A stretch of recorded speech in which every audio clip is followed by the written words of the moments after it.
Welcome to Soft Bites Podcast. Your life, your dentistry. We talk about ways to have more fun and meaning in one of the coolest and most rewarding professions in medicine.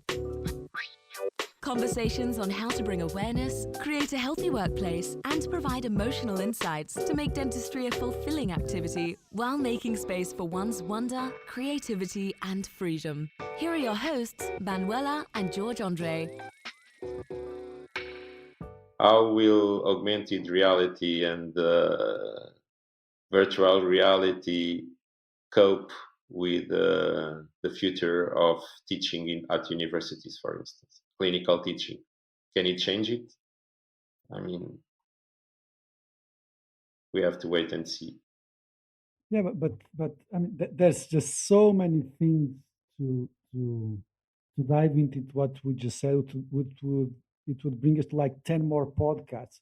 But for the last thing that you just dropped, which is maybe replacing teachers at universities, what about the role models? I mean, will you find a machine a role model for you? Because there's also a big part of being a teacher, right? Even Yes, if you but don't want to, you'll always end up being a role model. You will, even if you don't want to, you will always end up being some sort of a role model for someone. And I think that if you remove that from the equation of teaching, I think it will be a very empty way of learning. That's what I think. Because yes, there's a lot if of you things. think in a 10 years span period, but if you think like 100 years, if you can have machines that are brought about existing you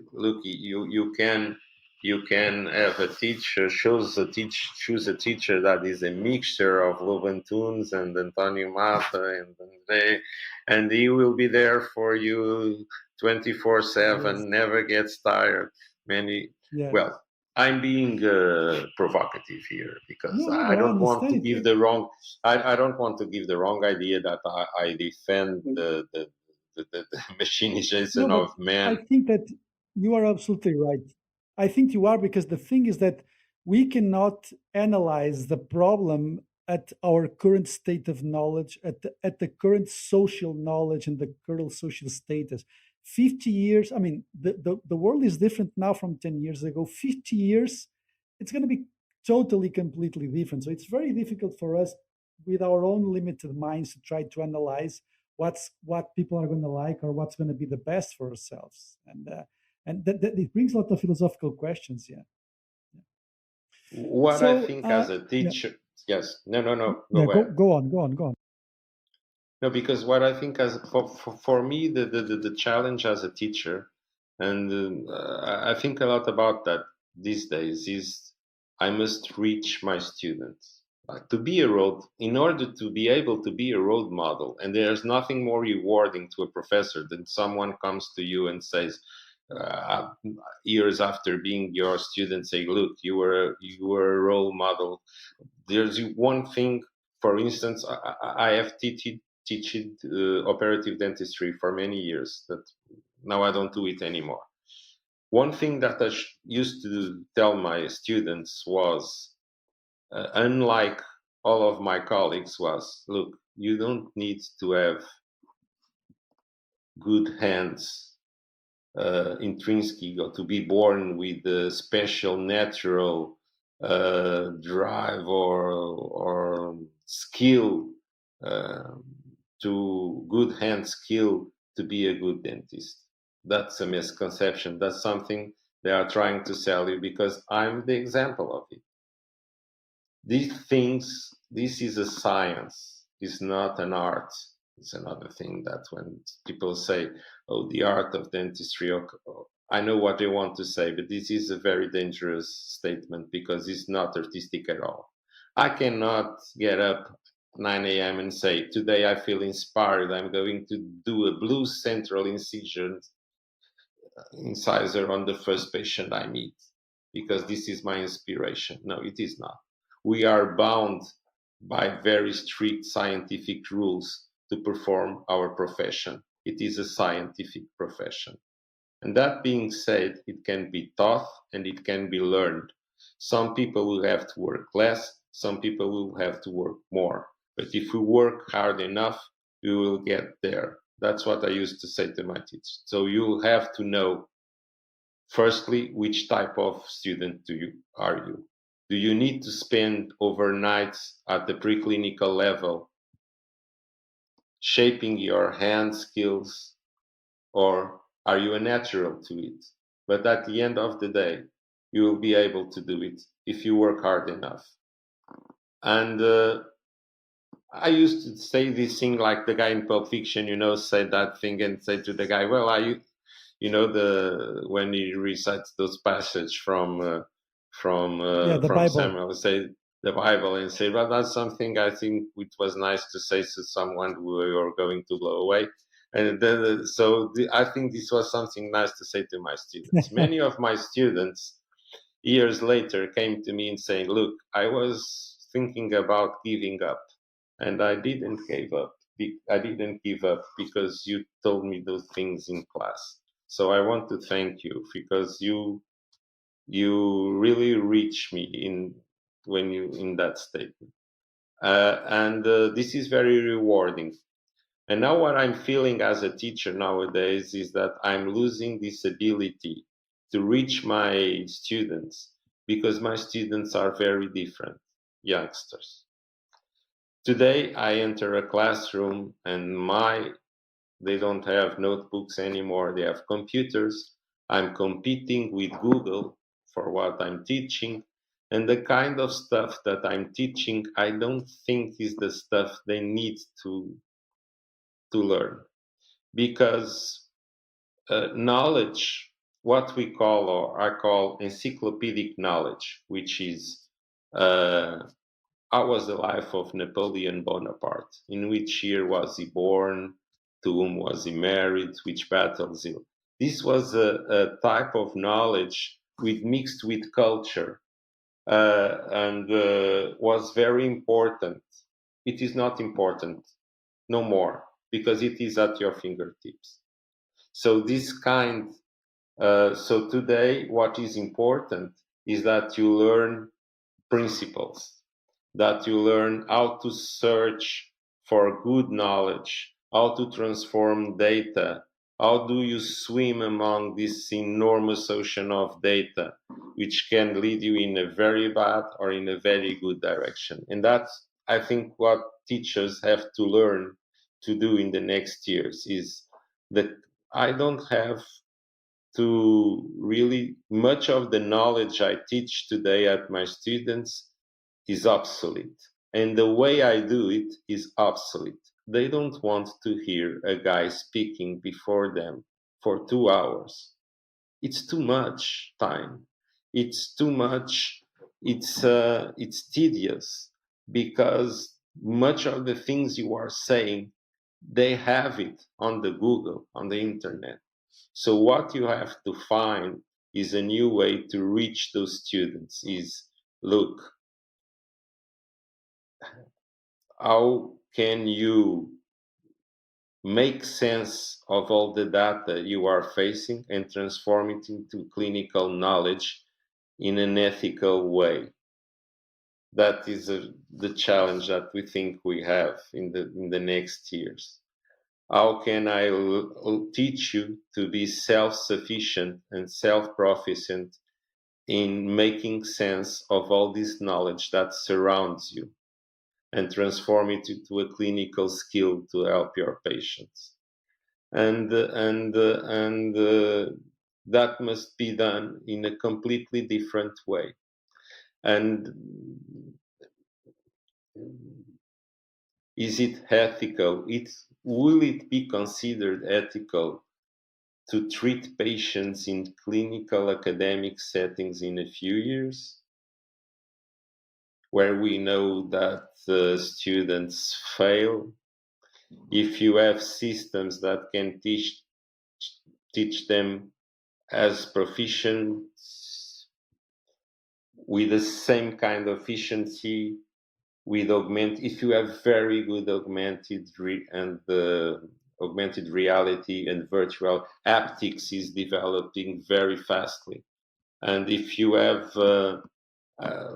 can have with AI again, mixed with this kind of tools, artificial patients that really behave as natural patients. I'm not saying now, I'm saying in 100 years.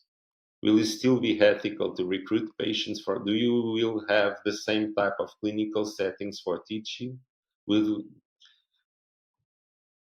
as we are going to evolve as human beings, will it still be considered ethical to recruit patients for those kinds of clinical settings? So these are important questions, but in the immediate future, I think what we have to find is how to get to those new types of students. Students come to the classroom and they have a computer laptop, they have one thing on their ears, they are listening to music, they are reading about other stuff, they are hearing you, they are communicating to each other. Yeah. And this is what you have. I mean, things develop, and you cannot say, no, these guys are completely wrong. No, these are the guys that you have. Yeah, It's like exactly. when people say, you speak bad Portuguese, you young people. Today we were discussing this at lunch at university, saying, these kids, they speak so badly. And I think, and I say, they speak as they speak is the new language, because Portuguese, as French, as English, Is are evolving. vivid language. They change. You don't speak as Afonso Henriques spoke. You, so that's why Latin is a dead language, because nobody speaks it and it doesn't change. Vivid languages change, and you have to cope and you have to go along and to have, and you, so you have to open your mind and think, how can I reach these students? How can I help them to become good doctors? And this, for me, implicates to completely change the way Yeah. teaching is done presently. Yeah, I think it's so interesting the way that you put it, because I think that we all, and me and Manuel, we talked about this many times.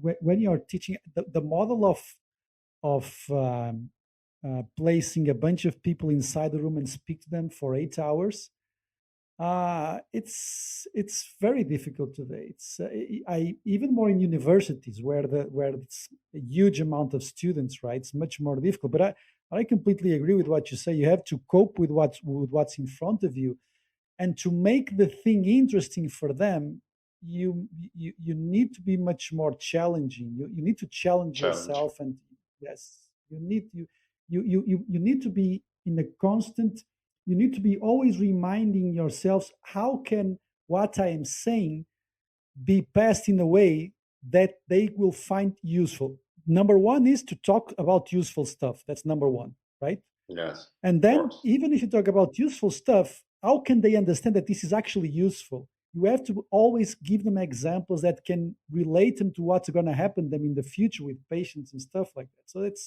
that's very interesting. So a few last questions, and thank you for staying with us so long, Antonio. No, it's a pleasure. So you have a lot of, and we talk a lot about leadership in this podcast, and how difficult. And for example, and I was even talking about this today with a patient, which is, even staff, like non-clinical staff, like dental nurses, or actually or non-differentiated staff that you work with, in private practices, like receptionists or whatever, they are much different now than they were like 5 years ago. The way that you treat people now and 5 years ago, in my point of view, has changed with social media and stuff like that. You have to be much more aware of how you treat people and what you say and the working conditions and everything.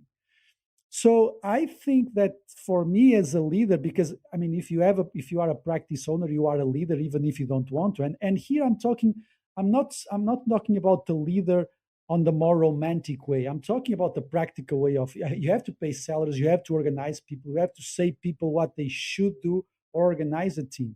And you have a lot of those roles, which I find it very interesting, which is you are not a pure researcher, you are not a pure clinician, you are not a pure academic. I mean, there's a lot of things that give you pleasure to do, right? And you have also been involved in Associação Abraço that was taking care of patients with HIV, which is a very interesting project that you were involved with. So with all those leading roles that I'm sure you've done good things and bad things, and you've learned a lot of stuff along the way. Um, what do you think is your living style, and does it change whether it's in university or private practice or a group of researchers? What have you learned throughout the years about people and leading people? People have to follow you naturally. And the first leadership that you assume is inside your clinical room with your patient. If patients sense that you're not in the lead, you lose the patient immediately. And Sorry, so this Antonio. is Antonio, sorry to interrupt you, but we have to give the praise for ourselves, because me and Manuel, we are always talking about that. We are always telling the guys, look, you think you're not a leader, just place yourself in front of a patient and you have to lead the situation, right? So sorry All to interrupt, dentists but are we had to leaders. praise it. Yeah, we always say that all dentists are leaders in a sense. Yeah, but sorry, go on. it's the ground basis for your relationship with your patient. It's confidence. Of course, you involve him in the decision. Of course, you inform him. Of course, but at the end of the day, in many of the situations inside the clinical room, the decision is yours, and you have to take the lead. And if the patient senses that you are not in the lead, you lose the patient immediately, because confidence goes down the drain ASAP.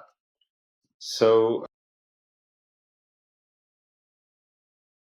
I became a doctor because I wanted to treat people. And sometimes this is one of the things I try to always say to my students: if you don't like people, you are in the wrong place.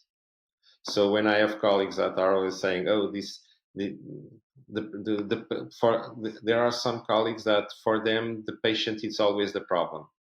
Oh, this patient is so difficult because, and these patients are so, and people don't know what they want, and people want this and then they want that, and people are this and people are that, and I think you are in the wrong field, because people have expectations and people have, and you go, if you cannot connect with your patient and you don't like that challenge of how am I going to connect with these people, with this person that is before me. And so I think that is the base of uh, I like to set new challenges, and somehow uh, I know people that work with me would be better off judging that than me. But what happens is and that has happened these years and these decades, is that the projects that I start um, involve people which, at the end of the day and after some time, I find that are much better than me in doing it in some of the. And so what I try to do in those projects that I think I want, I don't want to be, but one skill that I think I have is to know uh, what profile is needed for that task. And when I get a team, I get up a team, I can see that well, I need a person with this profile, and I usually find it, and I think I'm good at it. And sorry, Antonio, is that like a conscious, strategic decision, or there's a lot of fifth sense in that? I don't know how to answer. I mean, it happens. Usually, I look at the person well, when I start to know it, I will know. Well, you're good to do this. You're good to do that. And then bring all these different people together in a common goal, and things start. to happen. And so this is a major ingredient which is needed. The other ingredient I think is needed in leadership is you have to have fun along the way. So you have people have to. It's a human process. So you have the work, and the work is very serious. But you have to connect. People have to connect with each other inside the team, outside the work. You have to have lunches together. You have to have parties together. You have to dance together. You have to know each other. And so in every team where I am involved as that aspect, and I think it's a very I think, important aspect. sorry, Antonio, you just gave us a very good idea for, you were thinking about the same, Manuela, right? I think you were thinking about the same.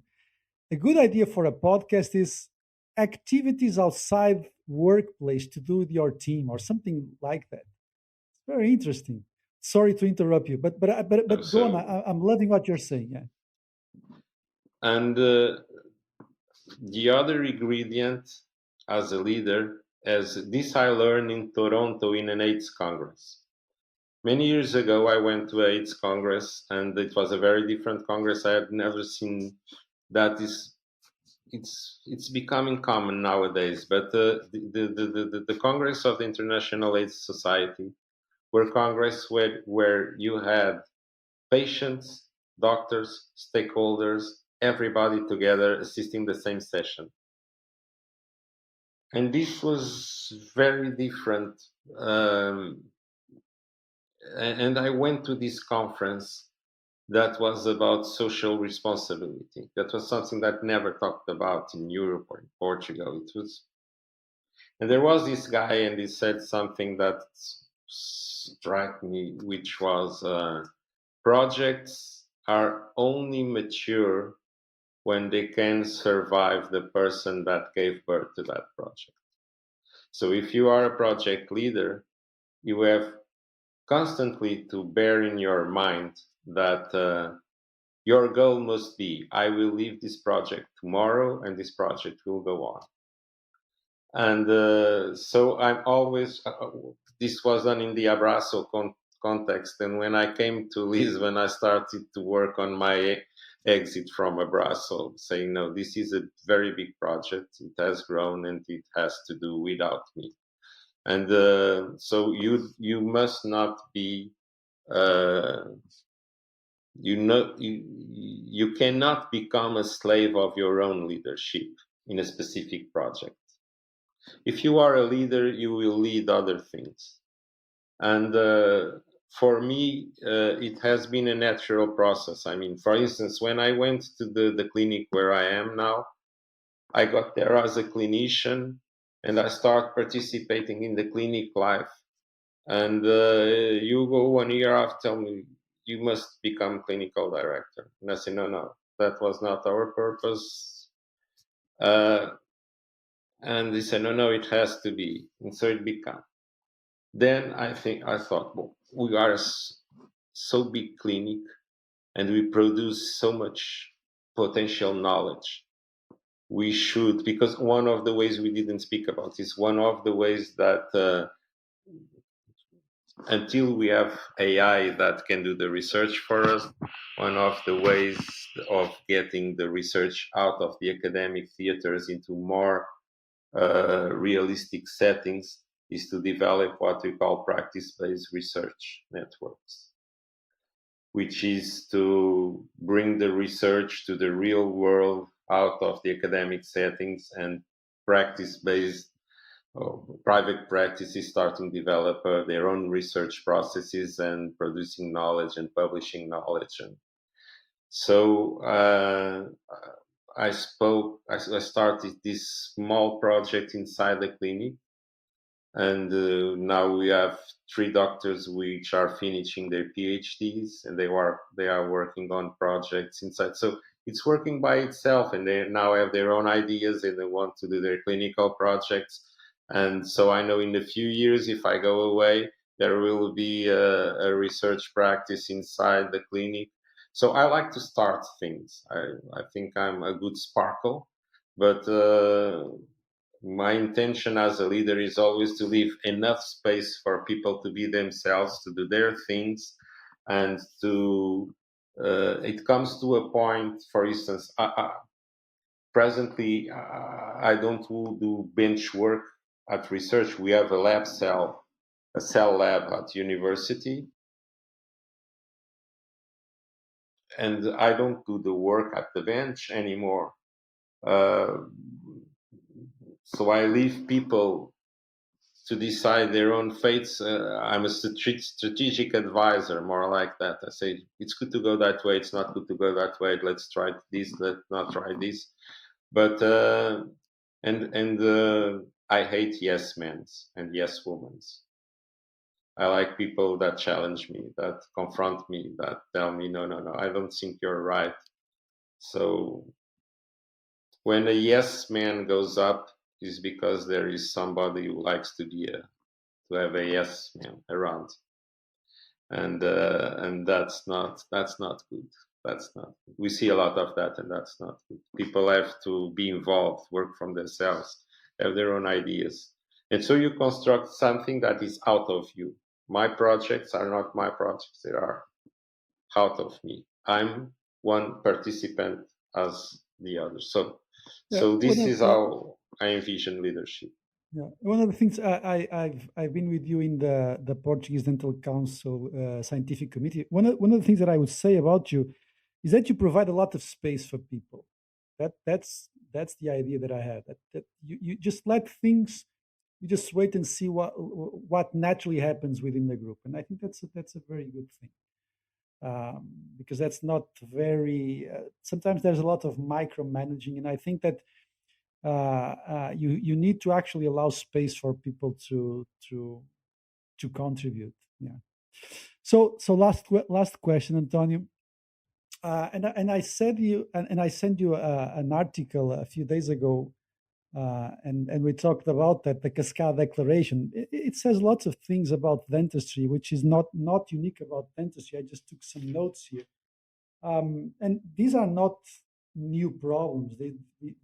Dentistry has been facing these problems for a lot of time.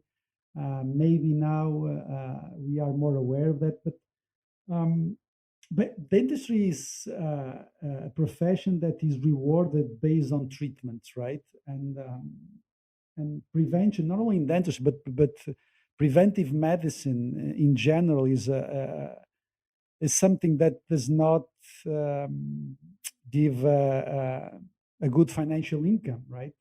And dentistry is mainly private practice in most countries.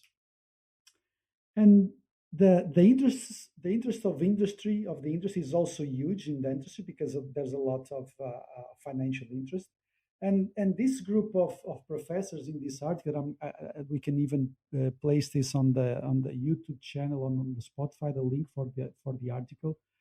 They say that dentistry has been failing the population in terms of what they should actually accomplish, because in many parts of the world, oral diseases that they have not been dealt with, and in other parts of the world, dentistry has a lot of over treatment because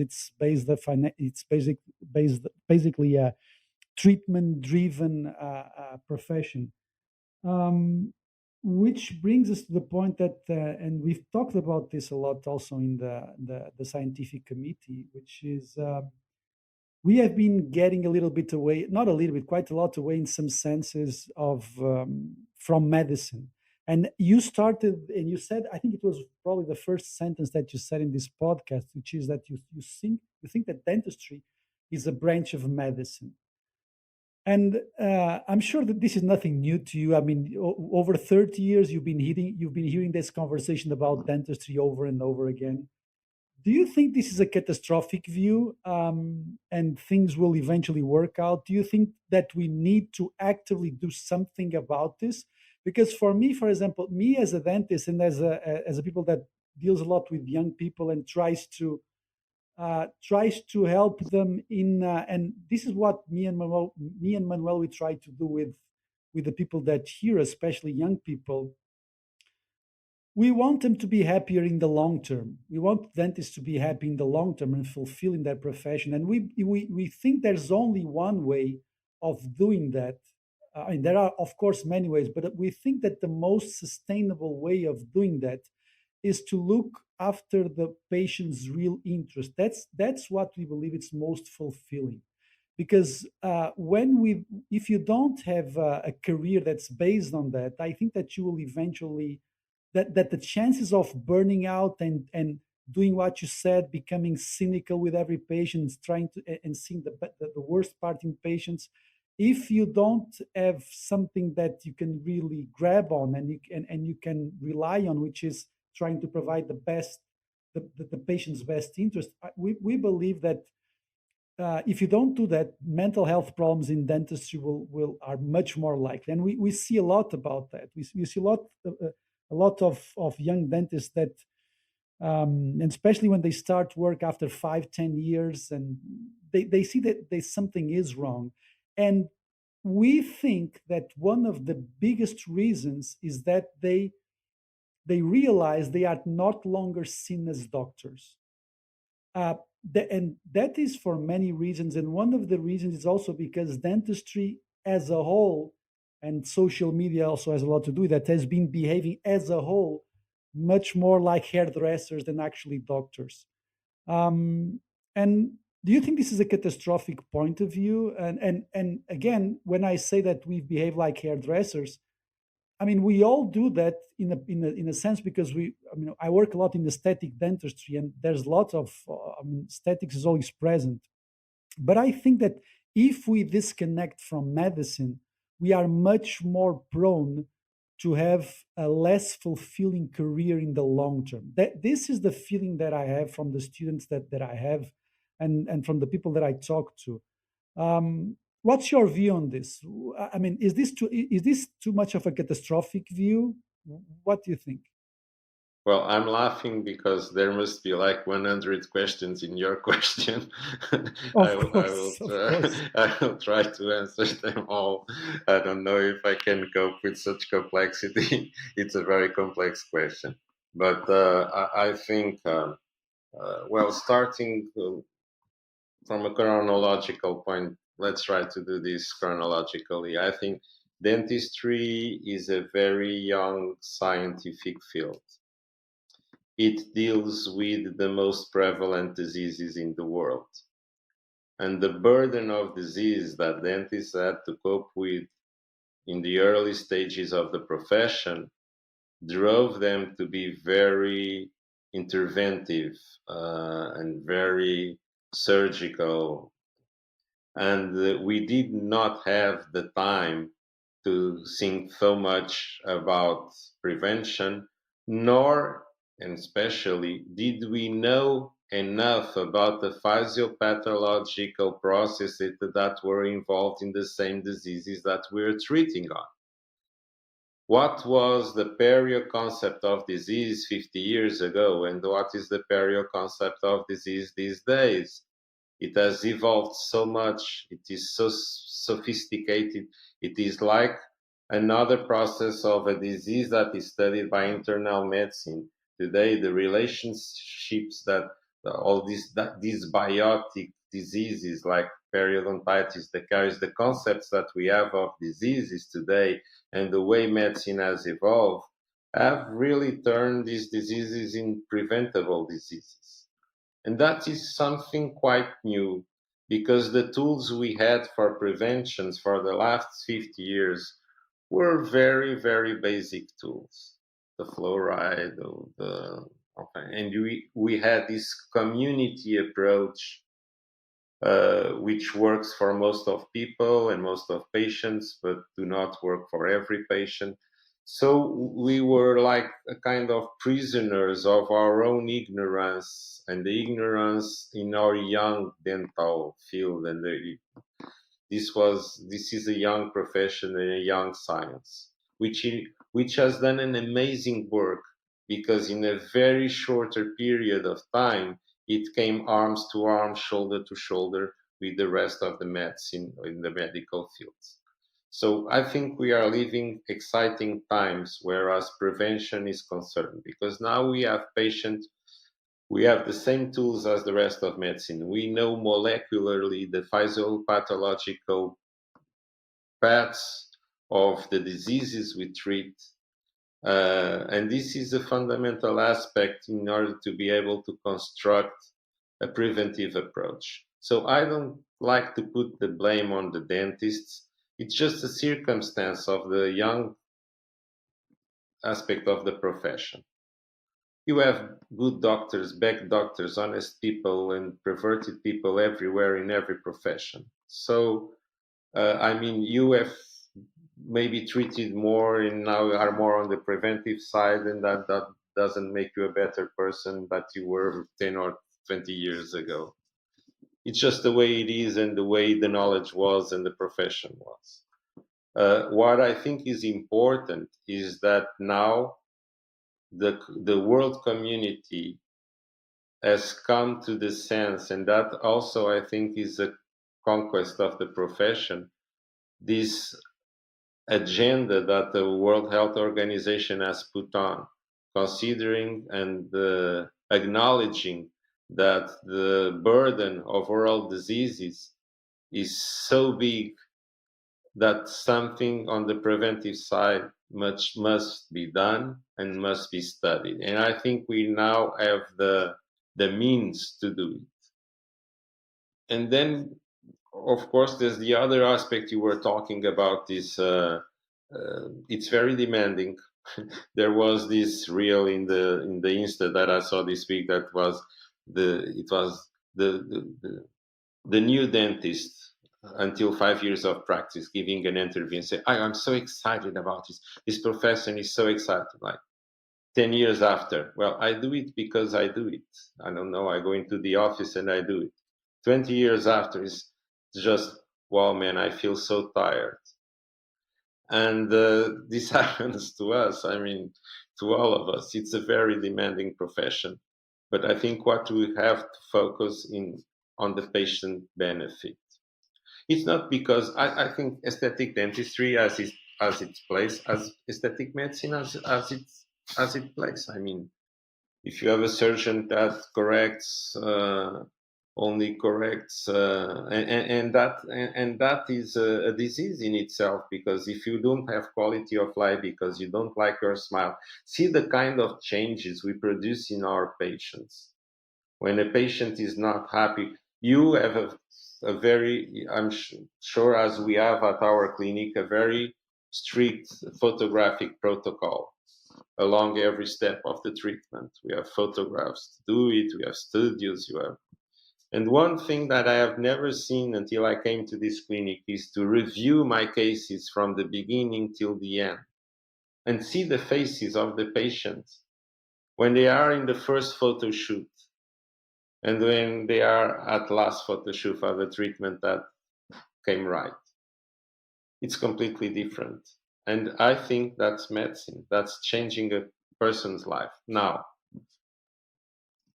as in every profession, you have to meet your destiny. And your destiny, your goal here, your objective is the patient, is not yourself. Once again, one of the threats of this instant stardom you're living, this instant stardom pursuit you're living, which is driven much by the social media, is that you then transform yourself into a star, you're self-centered. This gives one of the problems of social media is the self-centeredness it gives you. And that can drive you away very fastly from the purpose of your profession, which is not about you, but it's about the patient you are facing. And don't try to put veneers in the patient that is not seeking and doesn't want veneers at all. And one of the problems that sometimes in our type of clinics we have is along the way, sometimes as a clinical director, I have patients who say, look, I just came here because I had a toothache. I'm in the middle of an orthodontic process. I'm going to finish, and that tooth has not been dealt with still. You know, so Yeah. this is the kind of things that sometimes, if you let yourself go, you will stop listening to the patient and what are the patient needs and interests. And so that's something that you have to keep in mind all the time. The patient, the patient, the patient. That's how one look. One of my first jobs was waitering at the table and being receptionist in a luxury hotel. And one of the trainings that we had in that luxury hotel, one of the things that they told me was focus your attention on the client. And one thing that is very pisses me off completely is when I go to a restaurant and waiters are not paying attention to clients. I mean, they are paying attention to, and it is exactly the same thing inside the clinic. So focus your attention on the patient. The patient is the center of what does this patient wants and what does this patient needs. Um, Once again, I think that overtreatment is a reality, unfortunately, in some places, which are much more driven by external pressure factors than from patients themselves. Yeah. So, but I think the profession. I am a very optimistic person, and I'm very confident about the. I don't share the catastrophic point of view of those authors. I think that the profession has made quite an achievement in the Yeah. last decades in bridging the gap between basic science. And when I started to work in basic science, people used to tell me, you're wasting your time because what is really important is to to do clinical research and to find new clinical techniques. And I said, no, no. The biological index output and the way it will influence the profession will grow exponentially in the next years. And so it did. Because you cannot uh, treat things right unless you have a very good idea how things work before they start going wrong. And I think that's one of the major achievements of the profession in the last years was being able to get this basic science knowledge, which is adapted to the profession and that pertains to the pathologies of the mouth and that you did not have like 20, 30 years ago. And that's very important. That was great, Antonio. That was great. We're gonna divide Yes, this thank maybe you. one, two, or eventually three parts. I would need to listen to you three times again, just because I took a lot of notes here. Yes, me too. So thank you so much for this. Thank you so much for Thank No, this. you. That thank was Thank you a you. for very these very interesting conversations, interesting questions. It was. I hope I met your expectations once again. Yes. My of course. English is a little bit rusty because we don't speak so often as we should, um, but it But was a pleasure Yeah, for me. but I am it's honored very to good. be here. Yeah, it's very good because, and especially I'm never tired of saying this, which is, I mean, you are not a pure researcher. You have your track record with working with people, you know, like creating teams and stuff like that. And I think that's much more valuable to have a much more human opinion of not only the things that you did and the track record that you have, but also have that opinion of someone that actually deals with humans on a daily basis and leads humans on a daily basis, because we know that dentistry is actually a very complex field, and leading a team is it's so complex. And I really enjoy the way that you said that that sometimes it's very easy to become cynical with patients today. It's very easy, and we have to realize that we have to make ourselves stronger and calmer to be able to deal with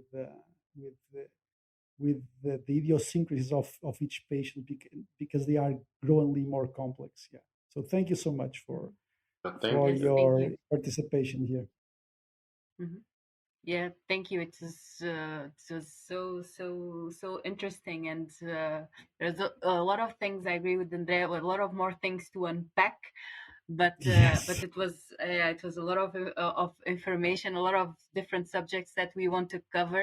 But thank you so much. I was very. I mean, I think that bringing always the human side, and always the human part in dentistry, and even on scientific evidence, and it was so nice to hear. So thank you so much for your time, and for sharing all of some part of your knowledge, and of your vision with us. Thank you so much. Thank you. It was a real pleasure and honor. Okay, so Manuela, we'll see you. We'll see you. No, we will record another one next week. And Thank you. Yeah. thank you. And Thank you so much, for everybody, listening. for listening. And Antonio, again, thank you so much, and we'll see you around. Maybe in a few years, we'll probably invite you again to go deeper on some of these topics. Take again 3 hours of your time. Yeah, I really enjoyed your views on AI and big data and stuff like that. Maybe we can have some nice discussions in the future of how AI and even big to data AI, is going to you influence. brought the human side of it, the soul, of it. So it was really Yeah, interesting. Thank you. one one of the things I realized when we talk about AI, and I have a very close friend that's doing a lot of consultancy in AI. You always end up with a big philosophical question in your head, which is, and you really have to stretch your mind in order to be able to start to think and discuss about these things. So so thank you for that again. Thank you. Okay, see you. Okay, bye bye everyone. See you next time.